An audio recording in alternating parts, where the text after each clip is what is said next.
I'm Catherine Dow. It's Friday, July 4th. Today, wildfire deja vu. It's not a question of if it'll burn the line, it's just a question of when. Hundreds flee a northern Manitoba town again. But why are they leaving if the town isn't in immediate danger? Also today, too hot to handle. It's 29 degrees where I'm sat right now, so yeah, I'm wearing jeans stupidly. How heat and vandalism may force a valuable resource center to reduce its hours, leaving hundreds in the cold. And the weekend starts off tonight with another round of severe weather alerts, and then a big break coming up this weekend from the high heat and humidity.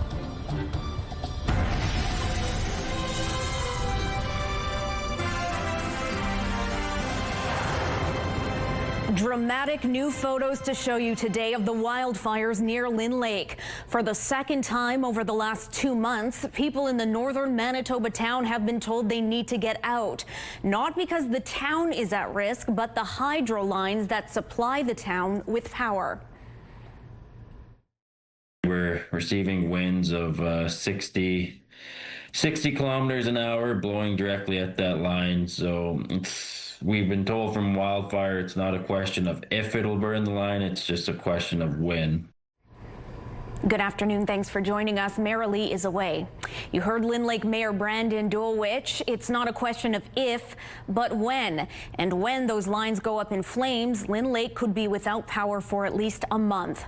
Wildfire evacuations are nothing new to the almost 600 people who call Lynn Lake home. The remote community northwest of Thompson was already evacuated in May, and people just returned a couple of weeks ago. Joining me now live is CTV's John Hendricks. So, John, how close is the fire to those power transmission lines? Catherine, the fire is less than half a mile away and getting closer every minute. Crews are doing their best to keep the flames at bay. But according to the mayor, the fire is just too big to control, and they need more resources from the province, which they're not getting anytime soon. It's quite frustrating. We're dealing with Manitoba wildfire. We're requesting bomber support. We're requesting more crews, but I believe we only have about 40 people in the bush. Fire this size, we should have about 150. The fire near Lynn Lake has been raging in the area for weeks, and to make matters worse, lightning strikes have started even more fires. In town, crews are clearing brush and setting up sprinklers around homes and buildings just in case. And 4 additional fire trucks have arrived from southern Manitoba. The fire is now about 15 kilometers away. So, John, what exactly is the danger to residents? Well, Lynn Lake depends on power from Manitoba Hydro to run its water and sewer systems. And with those down, it basically makes it an unlivable situation. Not to mention that medical facilities and food storage can't function without water and power. But the mayor says he doesn't want to see a repeat of the last evacuation. The community is now flying hundreds of people to Brandon and getting them into hotels as soon as possible. The citizens spent 23 days on cots on a cement gym floor. It's that's not ideal living conditions. It was extremely frustrating for our administration here when we were seeing plane loads of people from other communities landing in Winnipeg and Brandon and going straight into hotel rooms while our people were stuck on cots last time. However, not all of the evacuees are going to Brandon. We caught up with the Lynn Lake family who arrived in Winnipeg today. They drove through the night to escape. That's a 12-hour drive. Daniel Halmerson has their story coming up on CTV News at 6. All right, thanks for this, John. Winnipeg police are looking for a suspect after a man was shot from behind while walking along the riverbank on Canada Day. Police say it happened around 8 p.m. near St. John's Park and the Redwood Bridge. The victim, a man in his 30s, managed to run to Main Street and call for help. However, he never saw the person who shot him. He was later treated for non-life-threatening injuries. Anyone who is in the area and saw anything suspicious is asked to give police a call. And Winnipeg police have arrested a man wanted for a series of sexual assaults near the Health Sciences Centre. We first told you about the incidents yesterday on CTV News. Police arrested a 28-year-old man in the 600 block of Spence Street yesterday.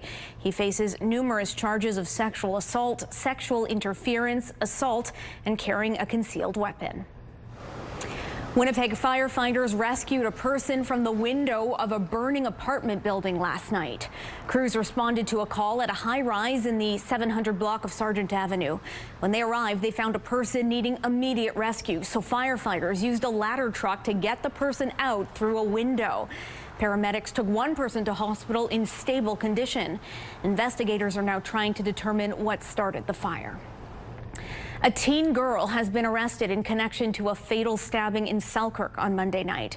As we told you earlier this week, RCMP say the incident happened outside a business on Manitoba Avenue shortly before midnight. A 39-year-old woman was brought to hospital but later died. Mounties now say a 15-year-old girl from Gimli has been arrested and charged. The two aren't believed to have known each other prior. The investigation continues. Two of the country's largest telecom companies continue to point fingers at each other over a 911 outage that left dozens of Manitobans unable to reach emergency services, including the family of a man who suffered a fatal heart attack. The outage in March lasted nearly 39 hours and resulted in 177 911 calls not going through. In its most recent incident report to the CRTC, Bell, which provides Manitoba's 911 network, said one of its routes required a reset, which took 4 minutes. It noted no other carriers had issues aside from TELUS, and the issue was only fixed when TELUS took action on its end. It further alleges TELUS did not have a proper fail-safe in place and didn't appropriately report the severity of the incident. However, TELUS tells CTV News there's no evidence its 911 services would have been disrupted were it not for the initial Bell reset. As we previously reported, TELUS told the CRTC that an issue on Bell's end prompted its 911 service to go dark, and a technician sent to investigate did not alert their higher-ups that the system was compromised. Bell is the parent company of CTV News. Health officials are warning about 2 more potential measles exposures at hospital emergency rooms.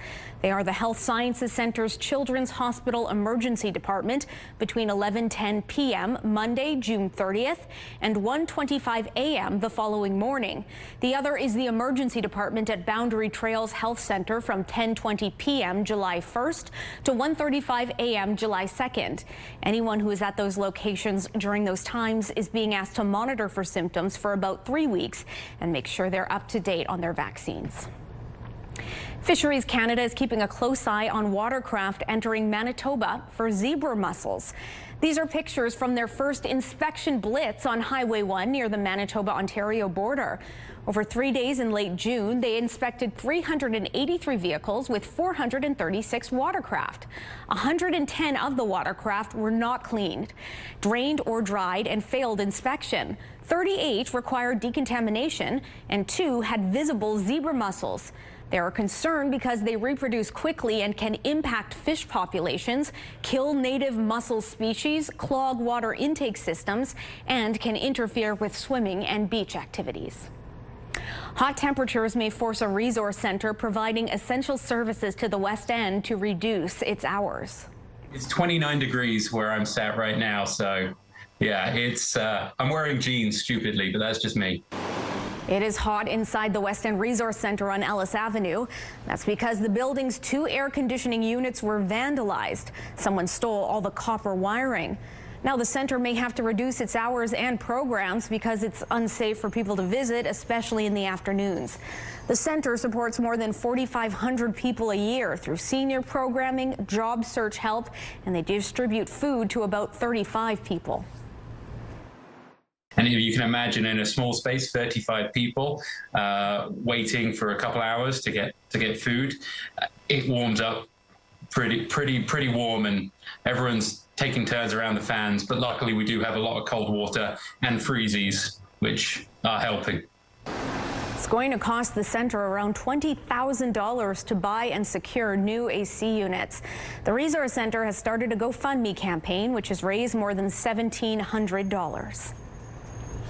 CTV weather specialist Colleen Brady joins us with a first look at your Skywatch evening forecast. For those waiting on new AC who don't have AC, Colleen, is there a break to the heat coming? It's imminent. Well, not right away, but in a few hours' time, it's going to feel much cooler. How's a high in the low 20s for you for Saturday and Sunday? It looks like that's what we will see, courtesy of a cold front that will be pushing through. Now, that's great on the one hand, but when cold fronts like the one that's about to pass through Manitoba slice into hot and humid air, well, you get thunderstorms. And take a look at this. I want to focus on southeastern Manitoba. There's Winnipeg for perspective, northwestern Ontario, and all these thunderstorms just on the other side of the international border, just popping up onto our side of things. So we have all kinds of weather alerts in effect tonight related to that heat, the humidity, and that cold front. You can see northwestern Ontario, severe thunderstorm watches and warnings, but I want to highlight that area in blue. That area includes Dryden and Fort Francis. It is under a tornado watch. Back over on our side of the border here in Manitoba, we have a number of weather alerts in play as well. I will take you through all of them coming up. But for now, let's take a look through the Bath Fitter Live Eye. Bath Fitter, your bath and shower experts for more than 40 years. In Winnipeg right now, it's 32 degrees with a humidex. It feels like 38. Winds out of the north-northwest at 15 kilometers an hour as that front approaches. The pressure is falling and the humidity is 43%. Out in traffic, a live look out onto the Provencher Bridge. And if you use the Provencher Bridge, you'll want to know about this coming up this weekend. On Sunday, the eastbound span of the bridge will close to traffic for 12 hours from 8 a.m. to 8 p.m. This will let crews do some emergency work that's needed on the lighting structures. Also, transit will be rerouted during the closures too. So stay tuned for where transit will be routed there. Make sure to check online. Complete disbelief, because how could that happen? How could that happen? A local family's desperate search for a loved one who walked out of a Winnipeg hospital and hasn't been seen since. More on what happened after the break.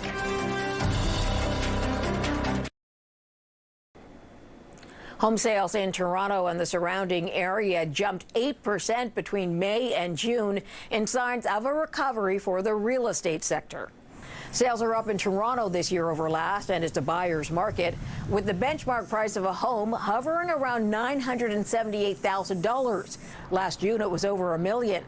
But in the surrounding areas, sales were down more than 5%. Let's see how the trading day ended. The Canadian dollar dropped a fraction to 73.50.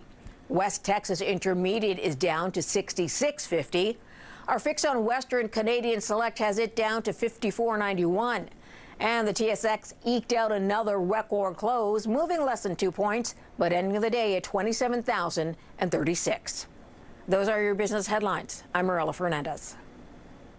A patient from a Winnipeg hospital has gone missing, and the man's family is desperately searching for him and pleading with the public for help.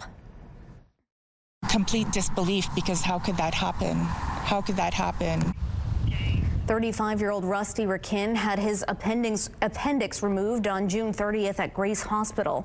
But prior to his discharge, relatives say the hospital called his mom and said Rakin was gone and they couldn't find him. They've been searching everywhere for him, and Winnipeg police are concerned about his well-being. Police released this image of Rakin from hospital security footage. That's him walking through the main doors of the emergency department. They say he was wearing a blue t-shirt, gray sweatpants, and black work boots. If you have any information that could help police find Rusty Rakin, you're asked to call the Missing Persons Unit or Crime Stoppers. RCMP in the Interlake have arrested 3 people after a stabbing. Gypsumville RCMP responded to the call last week on Panay Mutang First Nation.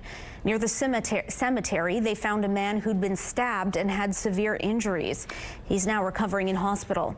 On Tuesday, RCMP executed a search warrant and arrested 2 men and a woman. They also found machetes and several guns. The 3 faced numerous assault weapons and failing to comply with court-order charges. And another stabbing, this time on Kiniseo CP Cree Nation. Norway House RCMP say that last week 2 men got into a fight and a 21-year-old man was stabbed several times. His injuries were so severe that he had to be airlifted to a hospital in Thompson, then to Winnipeg, where he's now recovering. RCMP have a 19-year-old man in custody charged with aggravated assault. Blow a pound like I'm Jenny Craig. I'm cold as Winnipeg. A rapper makes a chilly shout out to Winnipeg. That and more entertainment news coming up next in the Spotlight.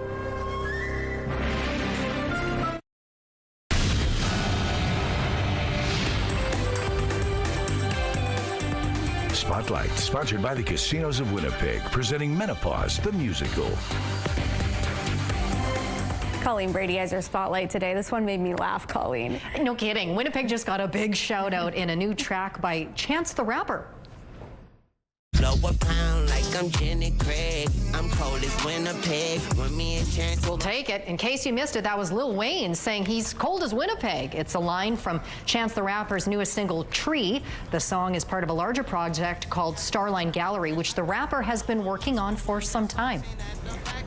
That seems like first draft, though, on the Winnipeg joke. Yeah. Maybe had some more ideas. Some minimal research done there. Yeah, and Colleen, I understand there's another reason to check out the Forks. Of course, a new space now open at the Forks is inviting you to explore Indigenous culture and tourism. It's about culture, it's about history, and it's about stories that have always been here. Indigenous Tourism Manitoba and the Forks North Portage Partnership have launched Explore Indigenous. It offers learning tools and interpretive displays and builds awareness about Indigenous tourism experiences and businesses. Explore Indigenous is a place where all people can come in, explore at their own pace, and learn what Indigenous tourism is all about from Indigenous people. The space is also home to turtle tours, a walking tour, and culinary experience. To complement Explore Indigenous, ITM is also launching a new guidebook, Adventure to Understanding, highlighting accredited operators across Manitoba. Looks pretty cool. Yeah. Okay, so the kids are now out of school and looking for something to do, Colleen. Well, you've turned to the right place, folks, because here's a look at just some of the events taking place in Manitoba this weekend. The Portage X returns to the island in Portage La Prairie. Manitoba's largest small-town fair is back in Carberry. Ericsdale has Creamery Days Fair and Rodeo. The village of Shonewise celebrates its 150th. The Pembina Threshermen's Museum is hosting Pioneer Day. The Lebo Community Club hosts Summerfest. The Manitoba Pet Expo is on at the St. Norbert Community Center. Discover the 2025 Gardens of Distinction with a self-guided tour. Try out a new sport or test your abilities at Summer Game Day in Assiniboine Park. Manitoba's Passion Play celebrates its 25th anniversary in La Riviere. Jade Eagleson and Stephen Lee Olson help kick off the summer in Killarney, and summer events start up in Assiniboine Park. You can find a full list of events this weekend on our website, ctvnewswinnipeg.ca. Certainly lots to check out there. No kidding. All right, thanks, Colleen. You bet. Start your weekend with Celebrity Jeopardy, then dive into a double dose of Fear Thy Neighbor, and finish the evening with E-Talk at 10:30, all on CTV. A live look at McPhillips, busy, particularly folks coming inbound. Hot out there, 32 degrees with a humidex. It feels like 38. I will tell you when that heat and that humidity is going to break. I'll show it to you coming up.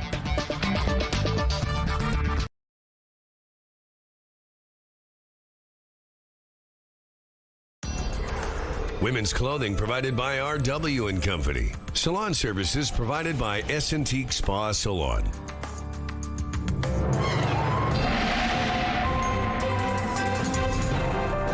CTV Skywatch weather brought to you by South Beach Casino and Resort. Visit southbeachcasino.ca.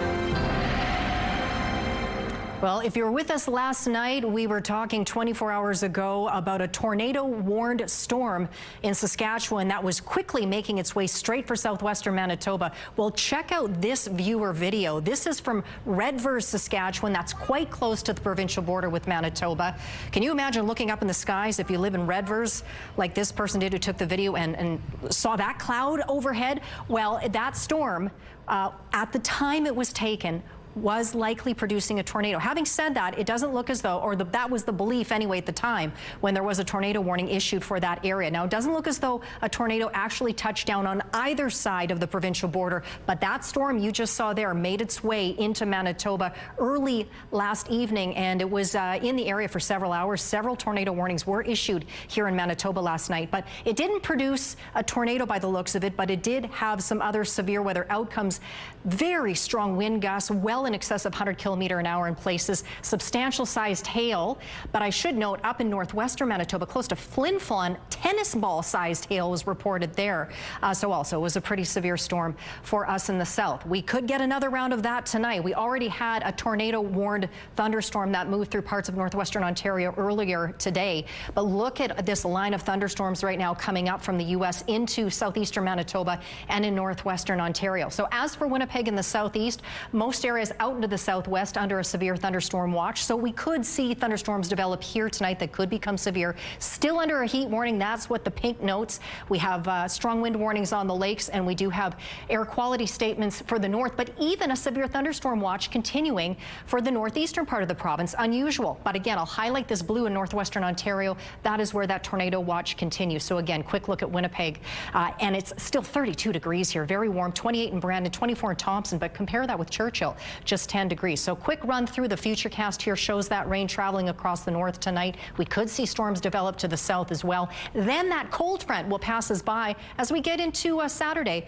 It will be much cooler all throughout the weekend with daytime highs in the low, maybe mid-20s. Tonight for Winnipeg down to 16 degrees. There is the risk of a severe storm for the city. 24 for Saturday under a mix of sun and cloud with the last of those strong north winds coming through. Quick look at the long-range forecast. We heat up again, Catherine, by the time we get to Tuesday, and the heat only ramps up from there. Wednesday, Thursday. Let's check out our weather photos. Can you imagine this? This was the light show over Niverville overnight. That photo is from Curtis. Great shot there, stunning. As is this one. This is lovely. This is out in the RM of Elton, just outside of Brandon. That photo is from Lacey. Beautiful rainbow. Send us your weather photos to winnipegweather@ctv.ca. Thanks, Colleen. Jonathan Toews has put on a Winnipeg Jets jersey for the first time as a player. The team introduced Toews to the media and the public today. The kid from St. Vital has signed a one-year deal with the Jets for the upcoming season. Toews says it's a dream come true to suit up for a team he cheered on as a child. All the memories flooded back from my childhood of just why and when I fell in love with the game of hockey, and it really all started by being a young kid going to the Winnipeg Arena and watching games. And of course, Toews captained the Chicago Blackhawks to 3 Stanley Cups, but has not played in the NHL since 2023. It's exciting. Welcome home. I know, Winnipeg boy through and through. We're excited. All righty, that does it for us. We'll see you back here at 6.